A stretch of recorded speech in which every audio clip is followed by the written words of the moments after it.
तो क्लास आज हम पढ़ेंगे class 9th subject science chapter 8 motion. तो चलिए शुरुआत करते हैं। तो ये जैसे चैप्टर का नाम है मोशन, तो हमें ये पता होना चाहिए कि मोशन होता क्या है। मोशन होता है जब कोई ऑब्जेक्ट, व्हेन अ ऑब्जेक्ट, ठीक है, व्हेन ए ऑब्जेक्ट, जब भी कोई ऑब्जेक्ट अपनी पोजीशन बदले, ठीक है, ये उसमें कुछ मोशन हो, पोजीशन बदले। जैसे मान लीजिए ये कोई ऑब्जेक्ट थी, बॉल मान लीजिए, और ये बॉल यहाँ से यहाँ पहुँच गई, ठीक है, और किसी टाइम में, ठीक है, in a time when a object changes its position with time, ठीक है, समय के अनुसार वो अपनी जगह बदल ले विद टाइम। इसमें अभी एक पॉइंट और है, समय के अनुसार वो अपनी जगह तो बदले लेकिन एक फिक्स्ड पॉइंट पे, and fixed point, and fixed point. मान लीजिए ये कोई बॉल है, इस बॉल ने अपनी पोजीशन यहाँ से यहाँ कर ली, तो हम इसको ये कहेंगे कि ये मोशन में है। लेकिन कब, जब ये कोई फिक्स पॉइंट है, मान लीजिए ये कोई फिक्स पॉइंट था, ठीक है, पॉइंट, हमने ये देखा कि इस पॉइंट से इसकी दूरी कितनी है, मान लीजिए 3 मीटर है। अब इस पॉइंट से इसकी डिस्टेंस यहाँ पर हो गई, मान लीजिए 9 मीटर हो गई। तो हम ये कहेंगे कि कुछ समय में ये ऑब्जेक्ट जो थी, बॉल थी या कुछ भी, इसने अपनी पोजीशन चेंज की। इस पॉइंट के अनुसार हम देख रहे हैं कि मोशन हुआ है। हमें इस पॉइंट को मानने की ज़रूरत कहाँ पड़ी, क्यों पड़ी, आप ऐसे समझिए। मान लीजिए आप एक कार में हैं, ठीक है, ये एक कार चल रही है, ठीक है, कार में 2 लोग हैं, ये दोनों लोग आपस में एकदम स्ट्रेट हैं, सीधे हैं, बिल्कुल मूवमेंट नहीं कर रहे। तो इन दोनों की जो वो है मोशन है एक दूसरे के लिए, ये स्टेशनरी है, ये मूवमेंट नहीं कर रहे, इनमें मोशन नहीं हो रहा। और ये जैसे कि कार ये आगे बढ़ रही है, ठीक है, कोई इंसान बाहर से देख रहा है, तो वो क्या देखेगा कि ये कार भी मोशन में है, ये पर्सन भी मोशन में है, और ये जो पर्सन है दूसरा, ये भी मोशन में है, ठीक है। ये अपने अनुसार देख रहा है कि जैसे समय बढ़ रहा है, गाड़ी बढ़ रही है, ये दोनों मोशन में है। लेकिन उसी टाइम पर अगर हम देखें कि ये जो एक पर्सन है, इसके लिए ये रेस्ट पर है, और ये वाला आदमी इसके लिए रेस्ट पर है, मतलब ये दोनों एक दूसरे के लिए रेस्ट पर है। तो हमें ये डिसाइड करने के लिए कि कोई ऑब्जेक्ट मोशन में है या नहीं, एक फिक्स पॉइंट की ज़रूरत पड़ेगी। हमने देखे पॉइंट ऑफ रेफरेंस बदला, कि यहाँ से देखा तो ये बदल रहे हैं, ये है। मान लीजिए इसी तरह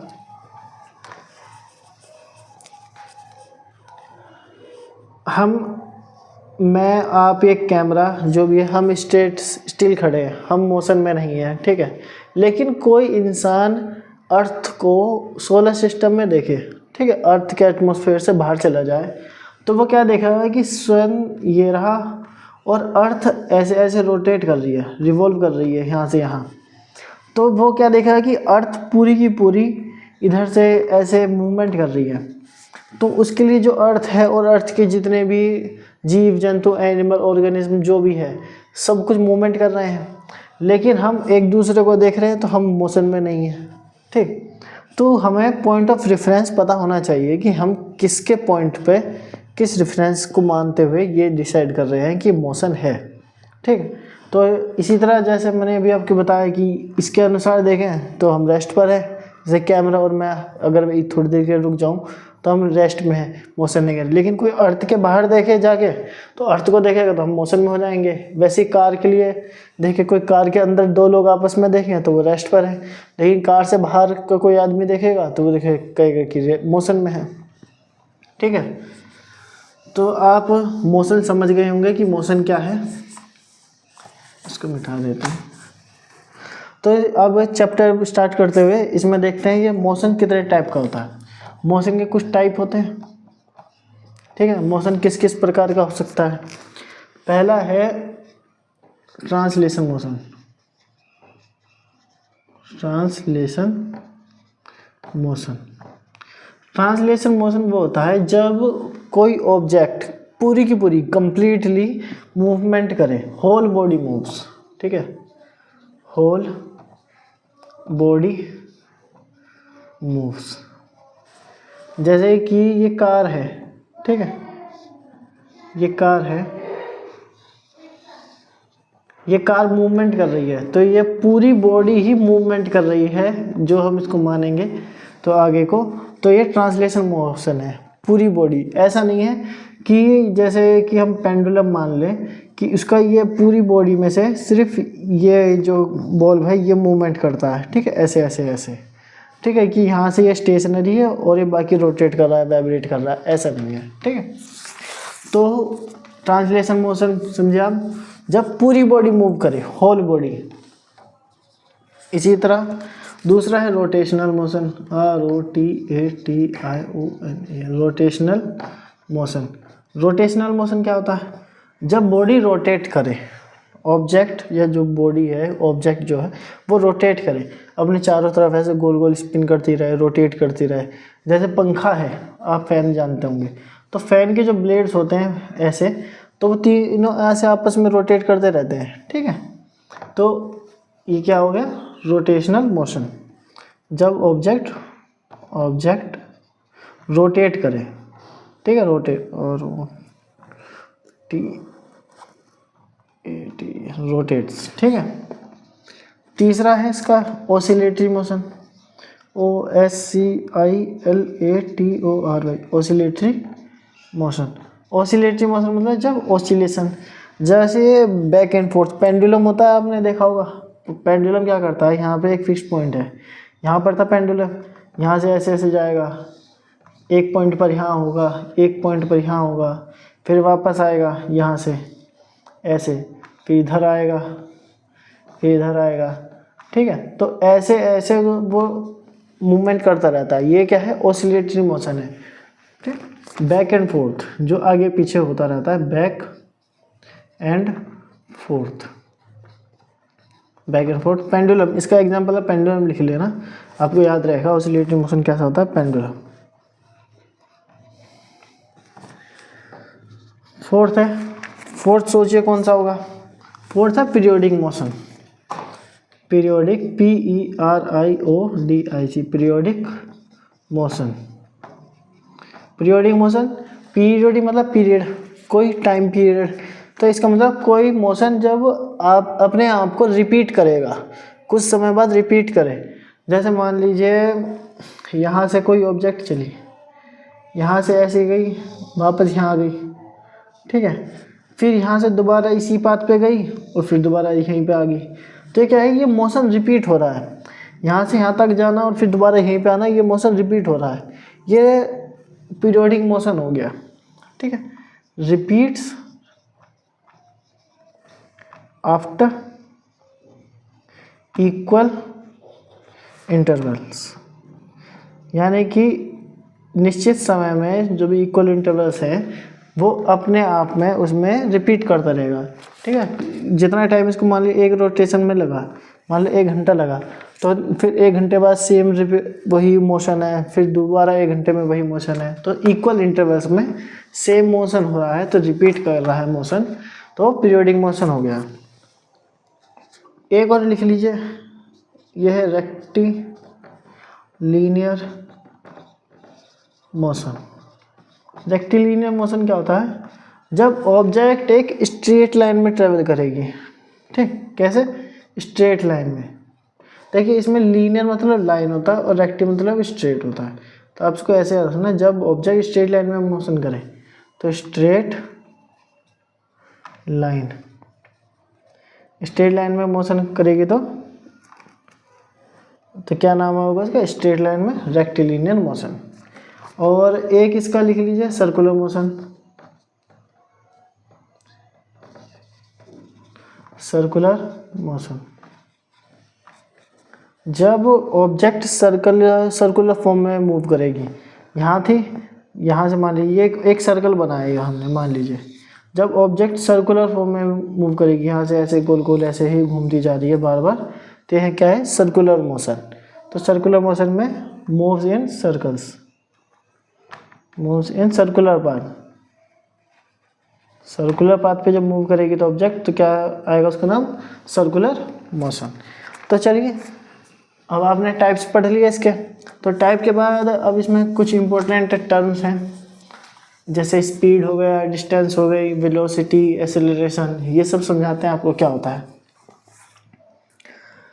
तो पहला है डिस्टेंस, यहाँ लिखेंगे डिस्टेंस, और साथ साथ आपको समझना चाहिए डिस्टेंस के साथ डिस्प्लेसमेंट।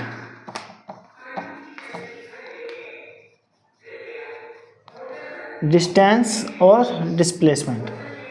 डिस्टेंस क्या होता है? डिस्टेंस होती है कि मान लीजिए आप यहाँ कोई ए पॉइंट है, ठीक है, आप इस ए पॉइंट से मान लीजिए यहाँ तक गए, ये कोई बी पॉइंट हो गया, ठीक, आपको इस पॉइंट से यहाँ तक जाना है, तो आप क्या करेंगे, आप पहले ऐसे गए, फिर मान लीजिए आप ऐसे चले गए, क्योंकि रास्ता ऐसा है, ठीक है, रोड है, ऐसी थोड़ी है कि एकदम स्ट्रेट होगी, रोड ऐसे मुड़ गई, फिर ऐसे गई, रोड मान लीजिए सर्कुलर थी, फिर ऐसे आ गई, फिर ऐसे जाके ऐसे ऐसे आके ऐसे आ गई मान लीजिए, ठीक है।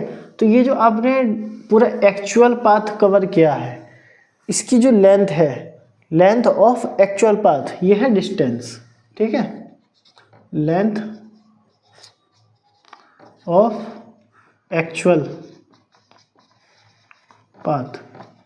ऑब्जेक्ट ने यहाँ से यहाँ तक जाने में, ए से पॉइंट में जो एक्चुअल पाथ कवर किया, मान लीजिए ये 3 किलोमीटर, ये 4 किलोमीटर, ये 5 किलोमीटर, ठीक है, ये यहाँ से ये पूरा गया तो 6 किलोमीटर, ऐसे करते करते ये पूरा मान लीजिए 50 किलोमीटर हो गया, यहाँ से यहाँ तक की जो इसकी एक्चुअल है 50 किलोमीटर हमने मान लिया, ठीक है, ये वाली कुछ होगी, ये कुछ होगी। लेकिन डिस्प्लेसमेंट क्या होता है, जो यहाँ से लेके यहाँ तक स्ट्रेट लाइन में डिस्टेंस बनेगी, स्ट्रेट लाइन में शॉर्टेस्ट डिस्टेंस। इसमें हमें ये नहीं देखना कि ये ट्रेवल कैसे की, कि कहाँ थी, कैसे गई। हम यहाँ से एक लाइन ड्रॉ करेंगे और ये देखेंगे शॉर्टेस्ट डिस्टेंस, शॉर्टेस्ट कितनी है, मान लीजिए शॉर्टेस्ट आई है 20 किलोमीटर, तो इसकी जो डिस्प्लेसमेंट है वो आएगा 20 किलोमीटर, ठीक है। तो शॉर्टेस्ट पाथ, जो शॉर्टेस्ट पाथ होगा स्ट्रेट लाइन में, shortest path in straight line.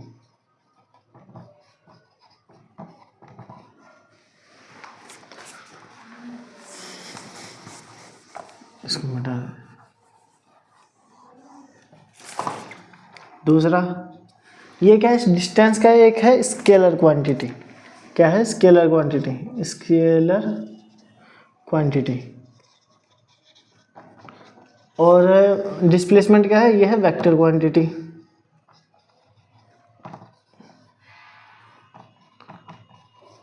Scalar और वेक्टर में डिफरेंस क्या है? स्केलर का मतलब है कि हमें केवल मैग्नीट्यूड पता है, ओनली मैग्नीट्यूड, ठीक है। स्केलर का मतलब क्या होता है? Only magnitude, MAGNITUDE, magnitude. जैसे हमने अभी कहा कि A से B तक जो टोटल डिस्टेंस कवर की है वो है 50 किलोमीटर, ठीक है, 50 किलोमीटर डिस्टेंस। किसी ऑब्जेक्ट ने A से B तक जाने में 50 किलोमीटर डिस्टेंस कवर की, उसने ऐसे करी, ऐसे करी, चाहे कैसे करी, हमें उससे मतलब नहीं है।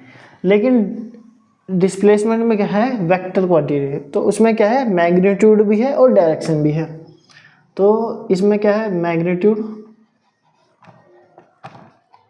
मैग्नीट्यूड प्लस डायरेक्शन, ठीक है। तो इसको हम कैसे कहेंगे? जैसे हम कहेंगे कि A से B में जो डिस्प्लेसमेंट है, A से B में जो डिस्प्लेसमेंट है वो 50 किलोमीटर है। यानी ये जो शॉर्टेस्ट डिस्टेंस है ये 50 किलोमीटर है, ये शॉर्टेस्ट डिस्टेंस। और कोई पूछे कि किसी ने यहाँ से A से 5 किलोमीटर मूव किया है, अगर हम सिर्फ डिस्टेंस में बात करेंगे तो वो किसी भी डायरेक्शन में हो, 5 किलोमीटर में उससे फ़र्क नहीं पड़ता। लेकिन हमने कहा है कि 5 किलोमीटर डिस्प्लेस हुआ है, ठीक है, डिस्प्लेसमेंट हुआ है 5 किलोमीटर। अगर 50 किलोमीटर या 5 किलोमीटर ही है मान लीजिए, अगर डिस्टेंस है तो हमें इसमें डायरेक्शन पूछने की ज़रूरत नहीं है। लेकिन अगर हमने कहा है कि 5 किलोमीटर डिस्प्लेसमेंट है तो हमें उससे पूछेंगे डायरेक्शन, वो किस डायरेक्शन में डिस्प्लेस हुआ है, कि नॉर्थ में, ईस्ट में, वेस्ट में, साउथ में, ठीक है, कि कोई, या फिर ये आई जे होता है डायरेक्शन के लिए, आई जे के, ठीक है, वो एक अलग टॉपिक है आई जे क्या है। तो इसमें डायरेक्शन भी होती है कि डायरेक्शन जैसे 5 किलोमीटर ए यहाँ से मान लीजिए ईस्ट की तरफ, तो ईस्ट की तरफ 5 किलोमीटर, ठीक, और इसमें डायरेक्शन बताइए ईस्ट, लेकिन वो डिस्टेंस के केस में केवल मैग्नीट्यूड होगा ए से 5 किलोमीटर, किसी भी डायरेक्शन में 5 किलोमीटर हो सकता है, उससे कोई फर्क नहीं पड़ता। ये आपको पता चला होगा, स्केल है और वेक्टर क्वांटिटी क्या हो गया, ठीक है, वेक्टर क्वांटिटी जिसमें डायरेक्शन भी हो और स्केलर क्वांटिटी सिर्फ मैग्नीट्यूड हो, ठीक। तो और क्या डिफरेंस है इसमें, ये क्या है, ये नेगेटिव नहीं हो सकती, डिस्प्लेसमेंट कभी नेगेटिव नहीं हो सकती, क्या है ये, नेगेटिव नहीं होती, हो नहीं सकती नेगेटिव, बिल्कुल भी नेगेटिव नहीं हो सकती, जीरो हो सकती है। कुछ जगह मैंने देखा बुक में वो कह रहे हैं कि जीरो नहीं हो सकती, क्यों नहीं हो सकती जीरो, आप ये मान लिए, मैं ये कह रहा हूँ कि कोई ऑब्जेक्ट है, मैंने यहाँ पे रखी, ये रेस्ट पर है, ठीक है, या ये कोई आदमी है, किसी ने यह कहा कि ये बताओ इसकी स्पीड कितनी है, इसकी स्पीड, तो स्पीड का फॉर्मूला आपको पता होगा, इसकी स्पीड का फॉर्मूला है डिस्टेंस अपॉन टाइम, ठीक है। तो ये जब ऑब्जेक्ट कहीं मूव ही नहीं करा, ये रेस्ट पर है, तो इसकी डिस्प्लेसमेंट होगी, कुछ डिस्टेंस कवर होगी, नहीं होगी, या जब इसकी स्पीड भी जीरो हो जाएगी, डिस्टेंस भी जीरो होगी। जब कोई ऑब्जेक्ट रेस्ट पर है तो उसकी डिस्टेंस जीरो क्यों नहीं हो सकती, हो सकती है। बहुत जगह मैंने देखा कि इसमें क्या रखा कि जीरो नहीं हो सकता डिस्टेंस, अरे हो जाएगा यार, हो जाएगा, नेगेटिव नहीं हो सकता, ठीक है। लेकिन डिस्प्लेसमेंट का केस क्या है, डिस्प्लेसमेंट पॉजिटिव भी हो जाएगा, जीरो भी हो जाएगा और नेगेटिव भी हो जाएगा, ठीक है। ये ऐसे है, मान लीजिए ये कार्टेशियन प्लेन है, ठीक है, आपने मैथ्स में पढ़ा होगा कि जीरो होता है, जीरो जीरो, ये इधर पॉजिटिव, ये नेगेटिव लाइन, ये ऊपर पॉजिटिव वाई एक्सिस और ये नेगेटिव। तो जैसे हम इस पॉइंट को रेफरेंस मान रहे हैं, ये क्या है, रेफरेंस, पॉइंट ऑफ रेफरेंस, जो मैंने अभी स्टार्टिंग में मोशन के लिए पढ़ाया था ना, हमने उसमें ये रेफरेंस मान लिया। अब कोई ऑब्जेक्ट यहाँ पर है, ठीक है, ये यहाँ से ये एक्स एक्सिस में, ये इस वाई एक्सिस से इसकी डिस्टेंस है मान लीजिए 5 किलोमीटर। अब किसी ने कहा कि इसका मूवमेंट, डिस्प्लेसमेंट हुआ है 10 किलोमीटर टुवार्ड्स वेस्ट, तो यहाँ वेस्ट की तरफ जाएगा, तो इसका जो डिस्प्लेसमेंट आ जाएगा ये -5 किलोमीटर आ जाएगा, ठीक है। तो डिस्प्लेसमेंट नेगेटिव भी हो सकता है, पॉजिटिव भी हो सकता है, जीरो भी हो सकता है। जीरो कैसे होगा, मान लीजिए कोई ऑब्जेक्ट थी, यहाँ से ऐसे घूमी फिरी और घूम फिर के वापस यहीं पर आ गई, तो ये क्या हो गया, इसका डिस्प्लेसमेंट जीरो हो गया। तो आप ये भी समझे होंगे, ये क्यों मिटा दिया, ये पॉजिटिव, जीरो और नेगेटिव, ये तीनों हो सकते हैं, ठीक है, लेकिन ये नेगेटिव नहीं हो सकता, ये नेगेटिव नहीं हो सकता, क्या हो सकता है फिर, ये पॉजिटिव हो, जीरो होगा और पॉजिटिव होगा, ये जीरो और पॉजिटिव होंगे, लेकिन नेगेटिव नहीं हो सकता। तो आपने डिस्टेंस और डिस्प्लेसमेंट पढ़ लिया, अब इसको मिटाते हैं। अगर आप डिस्टेंस में टाइम का डिवाइड करेंगे तो हमारे पास क्या आएगा, डिस्टेंस अपॉन टाइम क्या होता है, स्पीड। तो अब जो अगला कंपैरिजन है वो है स्पीड का, और डिस्प्लेसमेंट को में अगर हम टाइम से डिवाइड करें तो यहाँ क्या आएगा, वेलोसिटी। तो देखते हैं स्पीड क्या है। स्पीड तो देखिए, जैसे स्पीड का अभी मैंने बता दिया, स्पीड होता है डिस्टेंस अपॉन टाइम। डिस्टेंस क्या है, स्केलर क्वांटिटी। ये टाइम का तो कोई मतलब नहीं, इसमें कोई डायरेक्शन थोड़ी होती है टाइम में, लेकिन जब हम स्पीड निकाल रहे हैं तो डिस्टेंस स्केलर है, तो स्पीड भी स्केलर आएगी। ये क्या है, स्केलर क्वांटिटी, स्केलर क्वांटिटी, यानी कि इसमें भी हमें सिर्फ मैग्नीट्यूड से मतलब है, डायरेक्शन से मतलब नहीं है। और ऐसे ही वेलोसिटी है तो ये क्या है, वेक्टर क्वांटिटी, क्योंकि ये वेलोसिटी क्या होती है, वेलोसिटी होता है डिस्प्लेसमेंट, डिस्प्लेसमेंट अपॉन टाइम, ठीक है। तो वेक्टर क्वांटिटी हो गई ये भी। दोनों का फॉर्मूला लिखते हैं।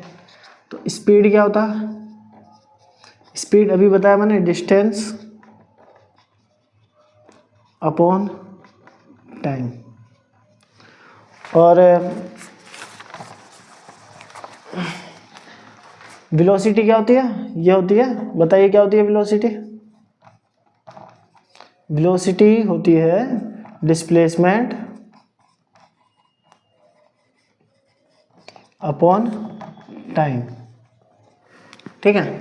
और कोई डिफरेंस है इन दोनों में, स्केलर क्वांटिटी, डिस्प्लेसमेंट क्वांटिटी, ठीक। और अगर हम स्पीड निकालें, एवरेज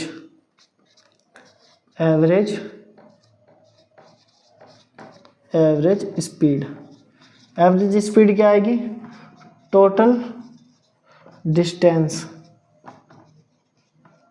अपॉन टोटल टाइम, यानी कि जितनी भी डिस्टेंस है टोटल, और उसने वो डिस्टेंस कितने समय में कवर की। मान लीजिए हमने यहाँ से कोई ऑब्जेक्ट है, ये ए पॉइंट से हमने टाइम ऑन किया स्टार्ट, तो वो मान लीजिए 1 घंटे में 2 किलोमीटर चला गया, 1 घंटे में, ठीक है। मान लीजिए फिर वो यहाँ से यहाँ आ गया, मान लीजिए 5 किलोमीटर चला गया वो 2 घंटे में, ठीक है। फिर वो यहाँ से यहाँ आ गया 10 किलोमीटर, मान लीजिए, है ना। मान लीजिए वो इसमें आ गया 3 किलोमीटर में, वो 3 आवर्स में। तो अब ये बी पॉइंट तक आ गया। तो इसमें हमसे पूछा कि एवरेज स्पीड बताओ, कि ये पूरी जर्नी में उसकी एवरेज स्पीड क्या थी। तो हम क्या करेंगे, टोटल डिस्टेंस को लिखेंगे, ये 2 किलोमीटर, फिर 5 किलोमीटर, फिर है 10 किलोमीटर, और टोटल टाइम कितना मिलेगा, यहाँ 1 घंटा प्लस 2 घंटे, और फिर यहाँ पे 3 घंटे। इन दो इसको सॉल्व करेंगे और आंसर आ जाएगा, ठीक है। ये आप खुद सॉल्व कर लेना। और एवरेज वेलोसिटी क्या होती है, देखिए इसमें लिखता हूँ मैं, चलो यहाँ लाइन बना दूँ जिससे मिक्स ना हो। एवरेज वेलोसिटी, आप खुद सोचिए कितना क्या हो सकता है एवरेज वेलोसिटी। एवरेज वेलोसिटी है total displacement upon time. Total displacement word इसमें यूज़ करना सही नहीं है, क्योंकि डिस्प्लेसमेंट ही है जो भी है, जो टाइम पीरियड हमें इसने कह दिया। देखिए जैसे इसमें तो हमें डिस्टेंस में टोटल यहाँ से यहाँ तक सब कुछ ऐड करना पड़ रहा है, लेकिन डिस्प्लेसमेंट क्या होता है, शॉर्टेस्ट। इसने जो हमें टाइम दे दिया कि मान लीजिए जैसे मैंने अभी बताया था, यहाँ से गया फिर इधर गया फिर इधर गया, ये 1 घंटा लगा इसको, ठीक है। ये 2 घंटे लगे, ये 3 घंटे लगे, ठीक है। यहाँ पे मान लीजिए 5 किलोमीटर है, 10 किलोमीटर है, और ये मान लीजिए 15 किलोमीटर है। तो हमें टोटल डिस्प्लेसमेंट में हमें ये तो है नहीं हम इसको काउंट करें फिर इसको करें, सिर्फ हम यहाँ लिखेंगे displacement.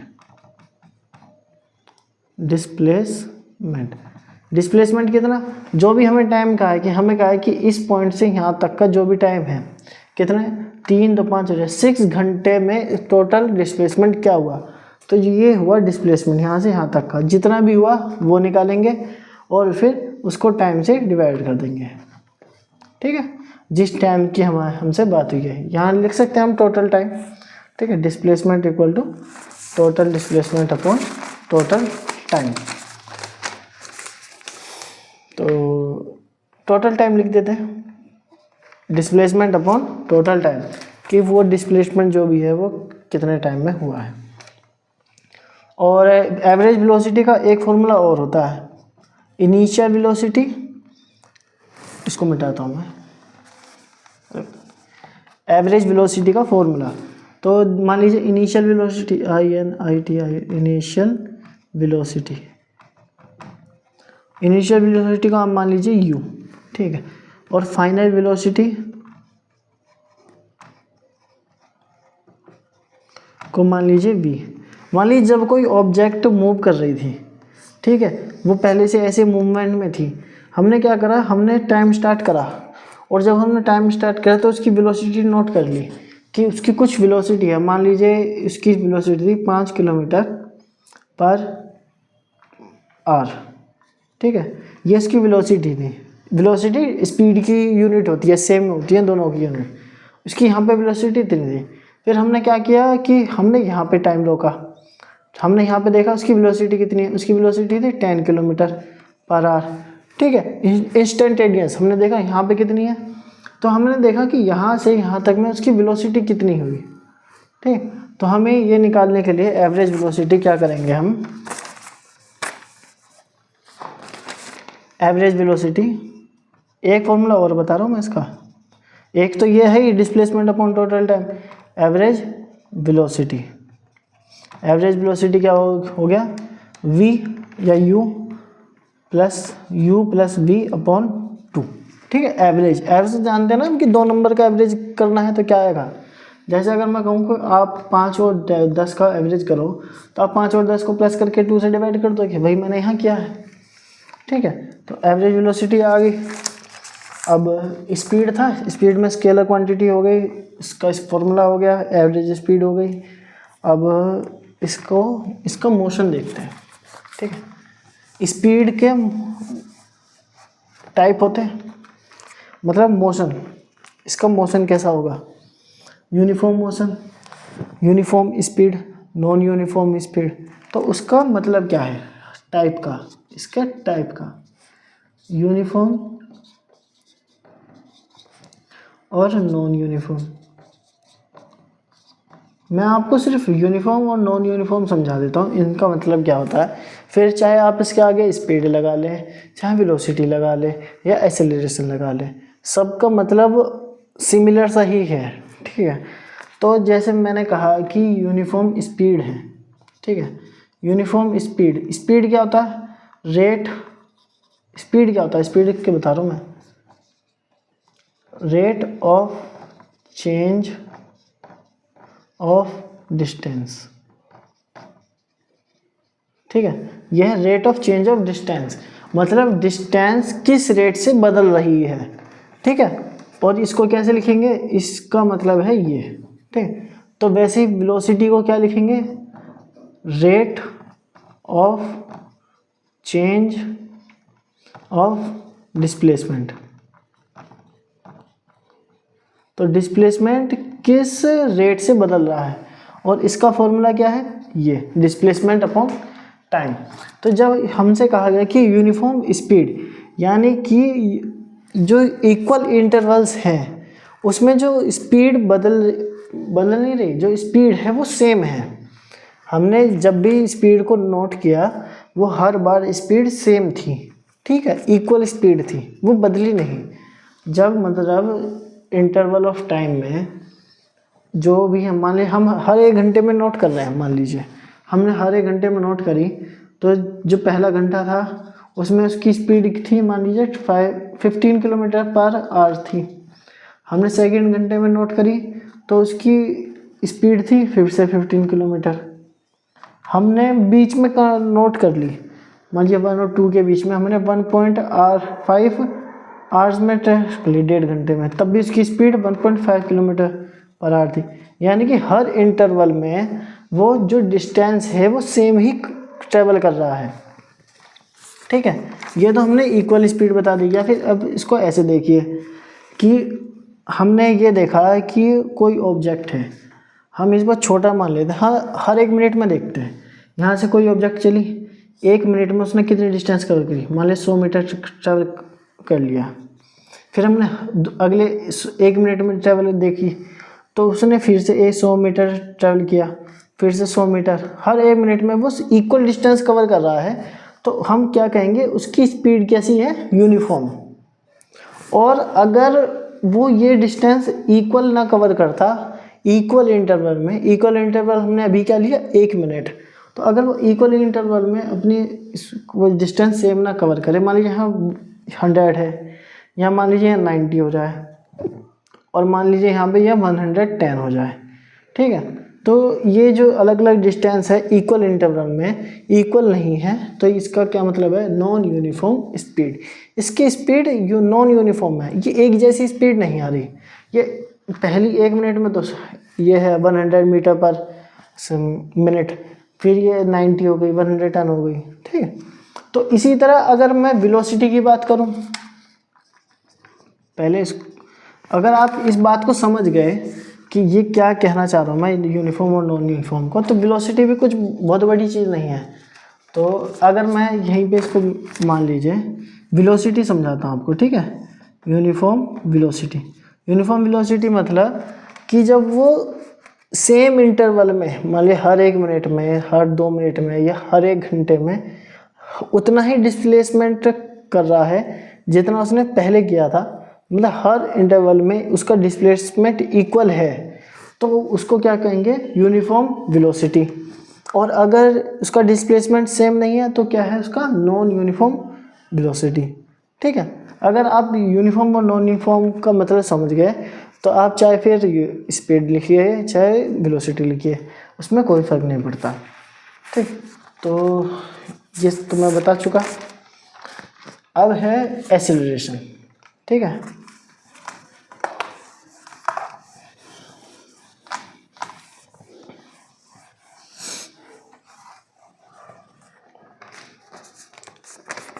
Acceleration, ACCELERATION, acceleration. Acceleration को मोस्टली ए से डिनोट किया जाता है, ठीक। तो ये क्या है, एक्सेलरेशन है rate of change of velocity. Acceleration केवल वेलोसिटी के लिए होता है, स्पीड के लिए नहीं होता। Rate of change of speed आप सोचें कि उसके लिए कोई टर्म होगी तो वो नहीं है। तो एक्सेलरेशन के लिए है rate of change of velocity. तो वो बताइए, देखिए जैसे वेलोसिटी भी वेक्टर है, displacement vector quantity, displacement upon time velocity भी वेक्टर है, तो एक्सेलरेशन भी वेक्टर क्वांटिटी होगी। ये क्या है, ये एक वेक्टर क्वांटिटी है। वेक्टर क्वांटिटी मैंने अभी आपको बताया, वेक्टर क्वांटिटी क्या होती है, जिसमें क्वांटिटी हो, मैग्नीट्यूड हो और डायरेक्शन हो। डायरेक्शन जिसमें हमें ज़रूरत पड़े कि किस डायरेक्शन में इसका वो हो रहा है, कि मूवमेंट है या एक्सेलरेशन है, तो उसमें जिसमें हमें डायरेक्शन की जरूरत पड़ जाए तो वो है वेक्टर क्वांटिटी, ठीक। तो एक्सेलरेशन का फॉर्मूला क्या है, एक्सेलरेशन यह है final velocity minus initial velocity upon time. मैंने v और u आपको अभी बताए थे कि मैंने इनिशियल लिखा था पहले, इनिशियल वेलोसिटी क्या है, u, यह है u। आप इसको ऐसे लिखें चाहे ये u लिखें ऐसे, ठीक है। यह है इनिशियल वेलोसिटी, ये वाला सेम टू सेम। फिर है फाइनल वेलोसिटी,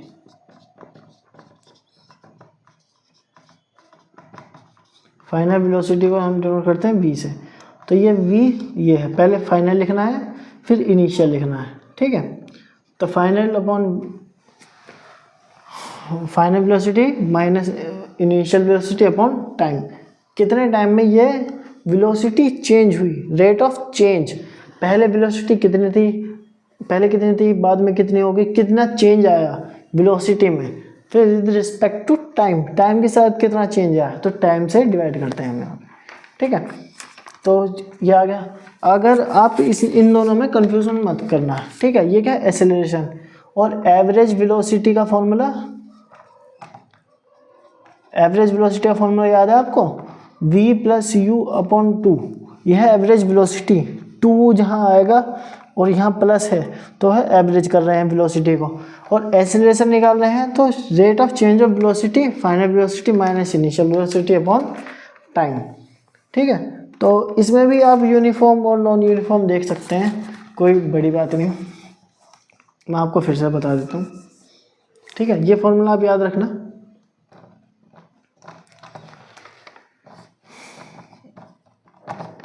यूनिफॉर्म और non uniform. Uniform velocity, uniform acceleration क्या होगा, जब ये वैल्यू, ठीक है, rate of change of velocity, यानी ये एक्सेलरेशन क्या है, ये यूनिफॉर्मली चेंज होता रहे। कि पहले तो जो कोई एक टाइम इंटरवल है, मान लीजिए हम इस बार ले लेते हैं 1 मिनट ही लेते हैं, ठीक है। इस 1 मिनट में ये जो चेंज हुई वेलोसिटी, मान लीजिए पहले किसी की वेलोसिटी 3 थी, हम वेलोसिटी देख रहे हैं, ठीक है, वेलोसिटी पहले 3 थी, फिर उसकी 1 मिनट बाद उसकी वेलोसिटी 4 हो गई, फिर 5 हो गई, फिर 6 हो गई, ऐसे करते करते अब उसकी 7 हो गई। अब हमें ये पता करना है कि ये यूनिफॉर्म एक्सेलरेशन है कि नहीं। तो यूनिफॉर्म एक्सेलरेशन या यूनिफॉर्म जो है यूनिफॉर्म मोशन में, तो हमने कहा है कि फाइनल, हम पहले इन दोनों का देखेंगे, ठीक है। ये क्या इंटरवल है, ये 1 मिनट का है, ठीक है। तो हम ये 4 है, 4 में से 3 गया, 4 - 3/1, ये टाइम हमने यहाँ लिखा, तो क्या गया 1/1। तो इसका जो एक्सेलरेशन क्या आ गया, ये आ गया 1। मैं यूनिट अभी डिफाइन नहीं कर रहा आपको, सिर्फ आपको बता दूं क्या है, यूनिट में आखिरी में बताऊंगा सभी की। तो यह 1 आ गया। तो हमने देखा कि यहाँ से यहाँ तक आने में जो इसका एक्सेलरेशन हुआ है वो है 1 यूनिट का। फिर ऐसे यहाँ से 4 से 5 तक आने में 5 - 4/1, यहाँ पर भी 1 है। फिर 5 से 6 तक आने में भी 1 आएगा, फिर 6 से 7 में भी यहाँ। तो जो इसका एक्सेलरेशन है, rate of change of velocity, ये जो चेंज हो रही है वेलोसिटी, जो इसका हर इंटरवल में एक्सेलरेशन सेम है, ये हम एक्सेलरेशन निकाला। तो अगर वो सेम है तो क्या आएगा उसका आंसर, ये यूनिफॉर्म। अगर मान लीजिए मैं यहाँ पे मानूँ 6 से ये 7 की जगह पे 8 हो जाए, ठीक है, तो हम 8 - 6 करेंगे और ये टाइम को नीचे लिखेंगे, तो ये कितना हो जाएगा 2/1 यानी 2। तो इसका जो यहाँ पे एक्सेलरेशन आया वो 2 आया, पहले क्या था 1। ये मतलब एक्सेलरेशन बदल गया, ठीक है। ये हर इक्वल इंटरवल में, यहाँ पे इक्वल इंटरवल्स जो हमने लिए उसमें जो इसका एक्सेलरेशन है वो सेम नहीं है, इक्वल नहीं है, तो अलग है, यहाँ पे 2 है। तो ये कैसा मोशन हो गया, नॉन यूनिफॉर्म एक्सेलरेशन, ठीक है। मैंने आपको दोनों चीज़ बता दी। और इसमें एक टर्म और है, वैसे उसकी कुछ खास ज़रूरत है नहीं, वो है जीरो एक्सेलरेशन। जीरो एक्सेलरेशन अगर कोई पूछ ले तो आपको पता होना चाहिए। जीरो एक्सेलरेशन का मतलब कि जब वेलोसिटी में चेंज ना हुआ हो, ठीक है। मान लीजिए ये एक्सेलरेशन है, यहाँ पे ये वेलोसिटी मान लीजिए जो फाइनल वेलोसिटी है, जैसे यहाँ से 4 थी और बाद में भी 4 ही है, तो फाइनल और इनिशियल सेम है और टाइम चाहे कुछ भी था, तो एक्सेलरेशन आ गया 0। जब एक्सेलरेशन की वैल्यू 0 आ जाए, यानी a = 0 हो जाए, तो जीरो एक्सेलरेशन करेंगे। और हम जीरो एक्सेलरेशन, एक चीज़ और होती है सेम टू सेम, ठीक है, वो किसके बराबर होती है, वेलोसिटी, किसके, यूनिफॉर्म वेलोसिटी। यूनिफॉर्म वेलोसिटी कह लीजिए या जीरो एक्सेलरेशन कह लीजिए, दोनों का मतलब एक ही है। तो जीरो एक्सेलरेशन क्या होता है, मतलब जीरो एक्सेलरेशन मतलब जिसमें एक्सेलरेशन की वैल्यू 0 हो, और यूनिफॉर्म वेलोसिटी मतलब जिसकी वेलोसिटी चेंज ना हो, पहले भी 4 थी बाद में भी 4 है, 4 थी 4 हो गई, तो जिसकी वेलोसिटी चेंज नहीं हो रही वो क्या है, यूनिफॉर्म वेलोसिटी। तो जीरो एक्सेलरेशन और यूनिफॉर्म वेलोसिटी सेम बात होती है। अब इसके बाद है ग्राफ। अब ग्राफ बताते हैं आपको।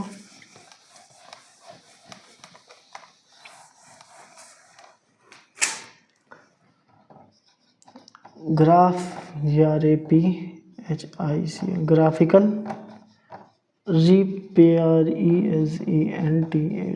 Graphical representation of motion, motion का ग्राफिकल रिप्रेजेंटेशन। मान लीजिए तो एक तो ग्राफ आपके पास बताया गया है, distance time graph. Distance time graph का क्या मतलब है कि अगर हम इसको ऐसे प्लॉट करें, ये नीचे वाली एक्सिस जो एक्सिस है ये है टाइम, ठीक है। टाइम जैसे कि बढ़ता रहता है, ये हमारे कंट्रोल में नहीं है, तो हम इसको ऐसे ऐसे नीचे रखेंगे। लेकिन हमारे कंट्रोल में क्या है, डिस्टेंस, तो हम डिस्टेंस को रखेंगे इधर, ठीक है। ये क्या हो गया, डिस्टेंस। जब ये ग्राफ मान लीजिए हमारे पास आया स्ट्रेट लाइन में, तो इसका क्या मतलब है, अगर स्ट्रेट लाइन है, STRAIGST, स्ट्रेट लाइन, तो हम ये कहेंगे क्या कहेंगे वो मैं आपको निकाल के बताता हूँ। हमने ये देखा कि यहाँ से लेके ये कोई डिस्टेंस है और यहाँ पे टाइम है। अगर हम डिस्टेंस को और टाइम को डिवाइड करें तो हमारे पास आएगी स्पीड, और ये जो स्पीड आएगी वो वही स्पीड होगी अगर हम यहाँ पे और यहाँ पे जो डिस्टेंस और टाइम होगा, ठीक है, उससे डिवाइड करें तो वो भी स्पीड सेम ही आएगी, डिस्टेंस अपॉन टाइम, क्योंकि ये स्ट्रेट लाइन है। तो ऐसे मोशन को क्या कहेंगे कि जहाँ पर स्पीड इस वाले पॉइंट पर भी स्पीड सेम है, इस पर भी सेम है, तो एक कैसा मोशन हो गया, यूनिफॉर्म स्पीड। स्ट्रेट लाइन अगर ग्राफ है, स्ट्रेट लाइन गिवन है, तो आप ये कह सकते हैं कि स्पीड जो इसका मोशन है वो कैसा है, यूनिफॉर्म स्पीड होगी। स्पीड बदल नहीं रही, यूनिफॉर्म स्पीड मतलब स्पीड बदल नहीं रही, स्पीड नहीं बदलेगी, ठीक है। और अगर मान लीजिए ये ग्राफ स्ट्रेट लाइन की जगह पे कर्व हो जाए, ये ऐसे है, यहाँ पे टाइम आ जाए और यहाँ पे डिस्टेंस, ठीक है,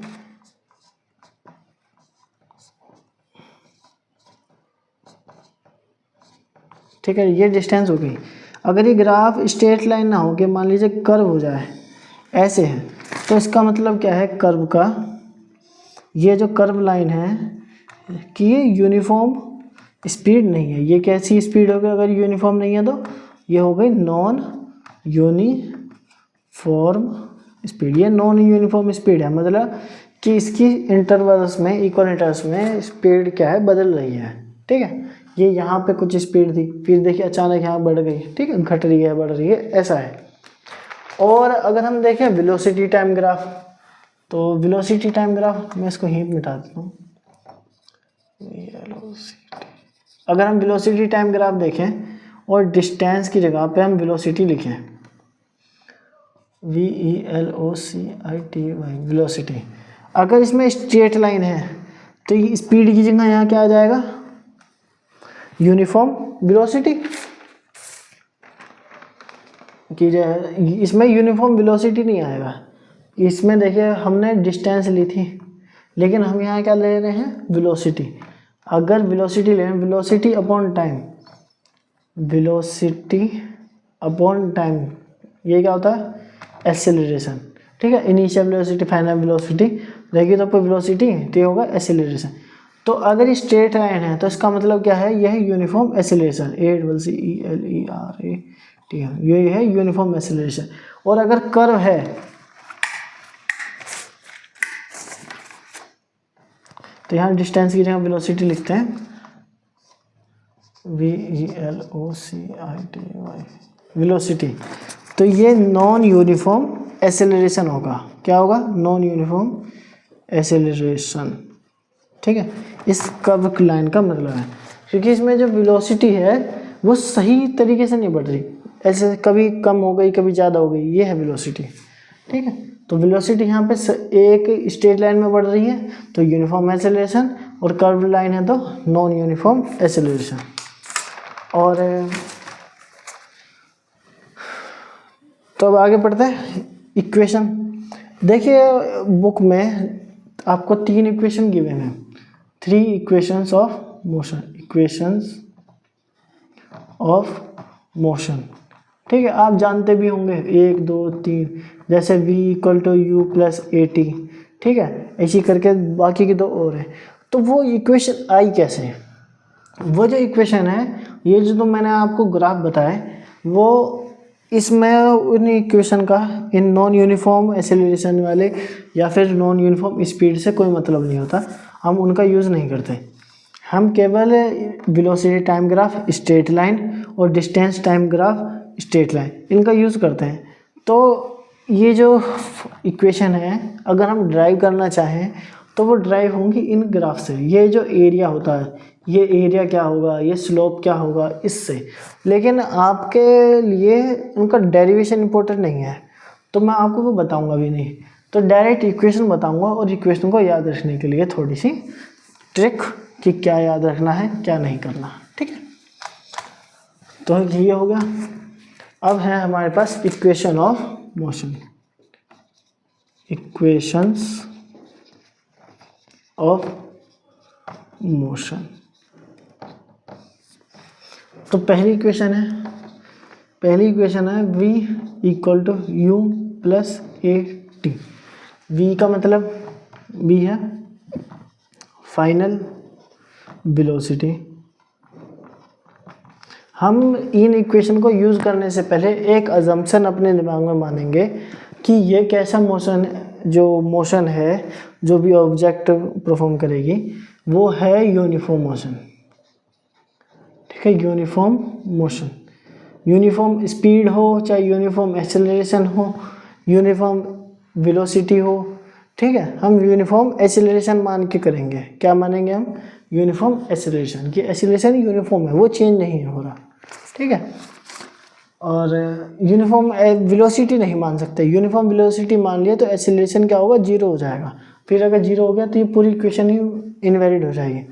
तो जैसे v for final velocity, u for initial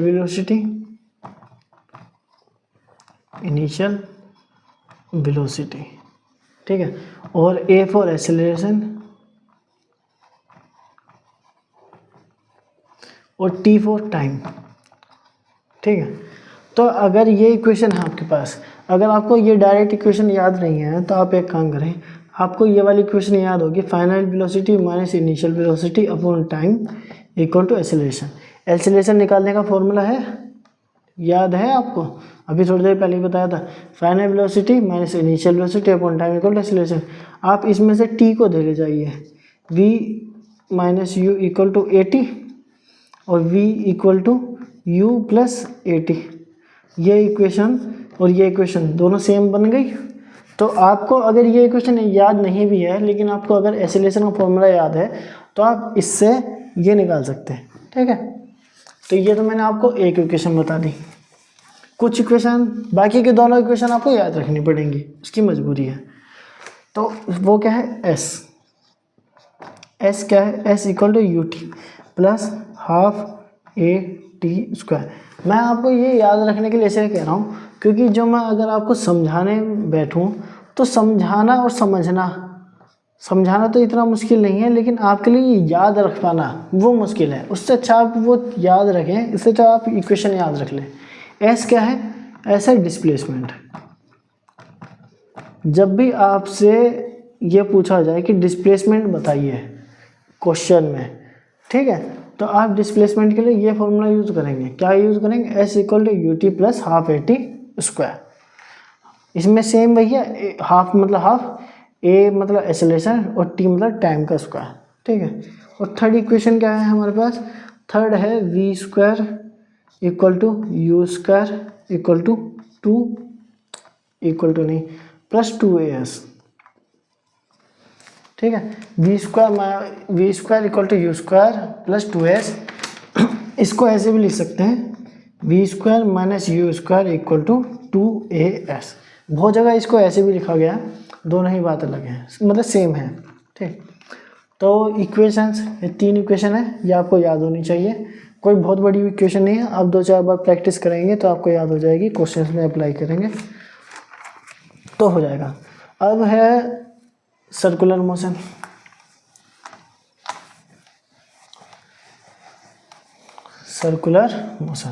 और केवल सर्कुलर नहीं, यूनिफॉर्म सर्कुलर मोशन। यूनिफॉर्म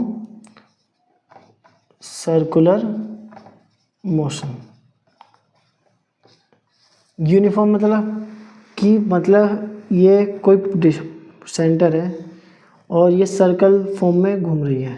ठीक है, कोई ऑब्जेक्ट सर्कुलर फॉर्म में, और हर इंटरवल में ये अपने उसी पॉइंट पर आ जाता है। यहाँ से हर इक्वल इंटरवल में, मान लीजिए इसको एक राउंड लगाने में, यहाँ से यहाँ तक पूरा एक राउंड लगाने में मान लीजिए 3 मिनट लगे, तो ये क्या कर रही है? हर 3 मिनट में यहीं पर आ जाती है, तो इसका यूनिफॉर्म सर्कुलर मोशन कहलाएगा। ठीक है, तो इसमें इसकी अगर हमें स्पीड निकालनी पड़े या वेलोसिटी निकालनी पड़े, ठीक है, तो हम क्या निकालेंगे? वेलोसिटी ये होगी 2πr/t। तो आप कहेंगे ये 2πr क्यों है? वेलोसिटी क्या होती है? वेलोसिटी होती है डिस्प्लेसमेंट। Displacement upon time.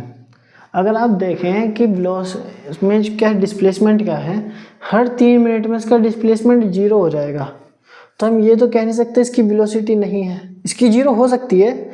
अगर आप इसको वेलोसिटी को हम ये कहें कि 0 कब होगी, जब इसके 3 मिनट कंप्लीट होंगे।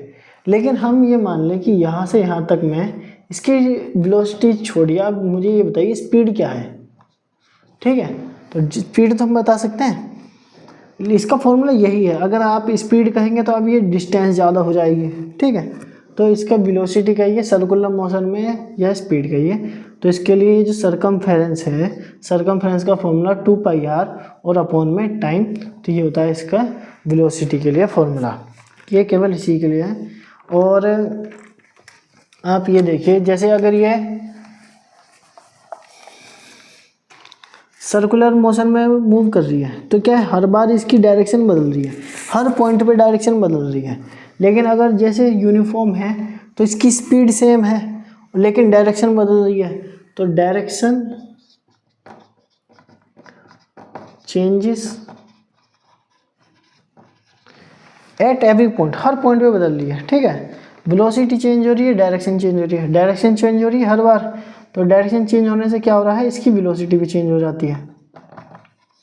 वेलोसिटी चेंज, अगर वेलोसिटी चेंज हो रही है तो ये कैसा मोशन है, ये है एक्सीलरेशन मोशन, एक्सीलरेटिव, ACCELERAT है, ये है एक्सीलरेशन। ठीक है, ये एक्सीलरेशन मोशन होता है यूनिफॉर्म सर्कुलर मोशन। और मैंने बता दिया यूनिफॉर्म सर्कुलर मोशन क्या होता है, motion in circular path with constant speed. Speed क्या है, कांस्टेंट है, इसमें आप लिख सकते हैं यहाँ कांस्टेंट स्पीड, इसमें स्पीड कांस्टेंट है, कांस्टेंट स्पीड। और इसकी वेलोसिटी का फॉर्मूला 2πr/t, और ये मैंने फॉर्मूला भी बता दिया, मोशन भी बता दिया। और ठीक है, बस इस चैप्टर में यूनिट्स देख लेते हैं। तो यूनिट्स क्या है, डिस्टेंस और डिस्प्लेसमेंट, दोनों की यूनिट सेम होती है। डिस्प्लेसमेंट, डिस्टेंस और डिस्प्लेसमेंट एक तरह की लेंथ होती है, तो इनकी यूनिट जो लेंथ की होती है वही होती है, जैसे किलोमीटर, सेंटीमीटर, मीटर। ठीक है, और डिस्टेंस को अगर हम टाइम से डिवाइड करेंगे तो ये क्या बन जाता है, स्पीड। तो स्पीड की यूनिट क्या होगी, जैसे किलोमीटर, और टाइम की आवर, तो हम ये क्या लिखेंगे, किलोमीटर पर आवर।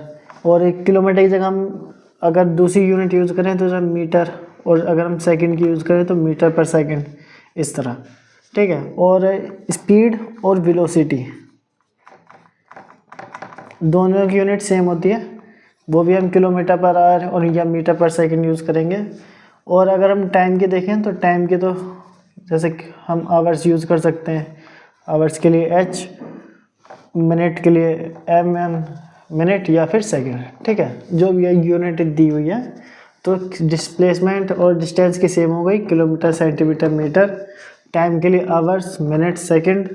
स्पीड और वेलोसिटी के लिए सेम है, किलोमीटर पर आवर या मीटर पर सेकंड। और